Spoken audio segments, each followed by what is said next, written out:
What if one day, your imagination simply vanished?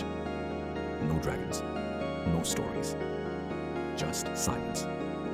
This is the journey of Zoe, a young girl who lost her spark and dared to go looking for it in the most unexpected place.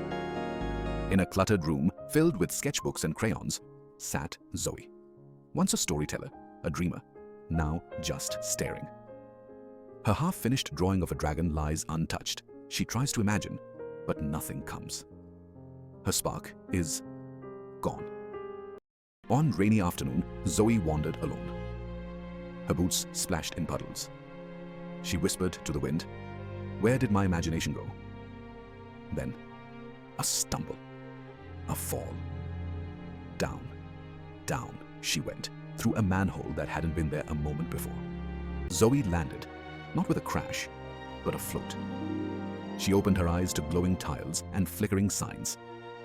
One read, "Lost and Found Department. All misplaced items and ideas." This was not the world she knew. Behind a floating desk, a very serious owl in a vest typed away. "Lost an imagination?" she asked without looking. "Floor 7, Wing C, Maze 9. Zoe blinked. The owl, Ms. Periwinkle, nodded once. "Next." Zoe stepped into a room where socks danced joyfully in pairs. A goat in glasses, humming, sniffed each sock and filed them by size and smell. "Order at last," he muttered. The elevator creaked open. A sloth, barely awake, pushed buttons labeled "missing glasses," "vanished hopes," and "the last cookie." Zoe hesitated, then pressed imagination. The elevator groaned to life. She stepped out into a foggy marsh. Murky water swirled around her boots. Echoes danced in the mist. What if clouds are really sky whales? A memory of her younger self giggled. Zoe's eyes widened. A towering door stood still, sealed shut. In front, a puzzle shaped like a brain floated midair. Zoe touched the glowing pieces. Wonder, play, curiosity. Slowly, they clicked together. The door creaked open.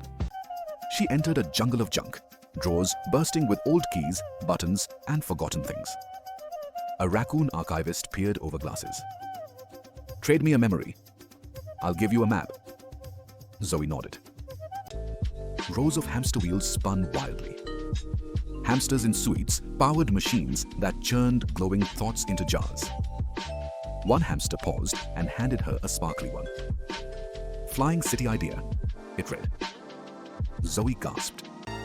The maze towered high, ever-changing. Walls twisted when she doubted.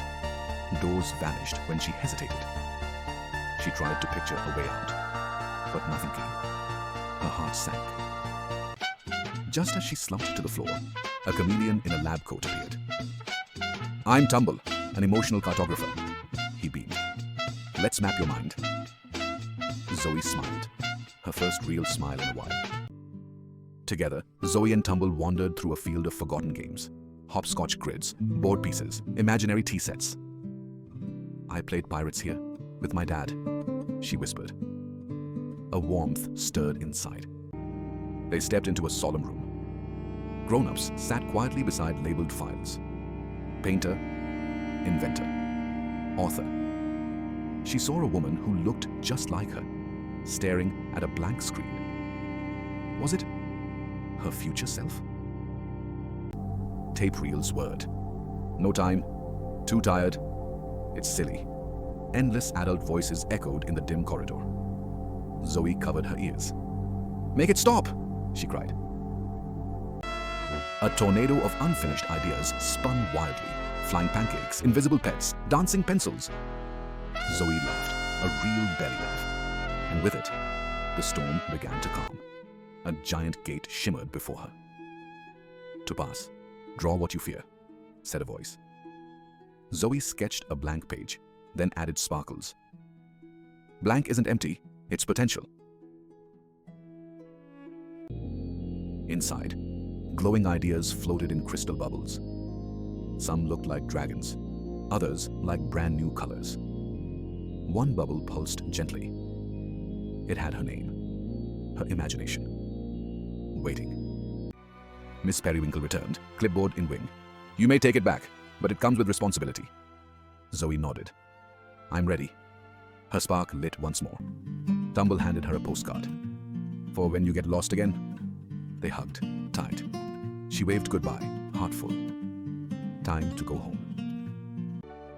She climbed a staircase made of notebooks. Up, up, until light poured in. And just like that, Zoe popped back through her sketchbook, home again. Zoe picked up a crayon. Slowly, she drew. Not perfect, but bold. A dragon. Weird. Wild. Wonderful. Her imagination had returned. She told her mom and dad everything. Her dad laughed, picked up a pencil. I used to draw like this too. They sketched side by side. Two dreamers. Back in the department, the lights flickered again. A new kid walked in, holding a broken toy. I think I lost my dreams. Miss Periwinkle smiled. Take a number. Zoe found her way back. Not by waiting, but by wandering. What would your lost and found hold? A spark, a dream, a story yet to be told. Let your imagination lead. Like, share, and follow for more stories that live just between the lines.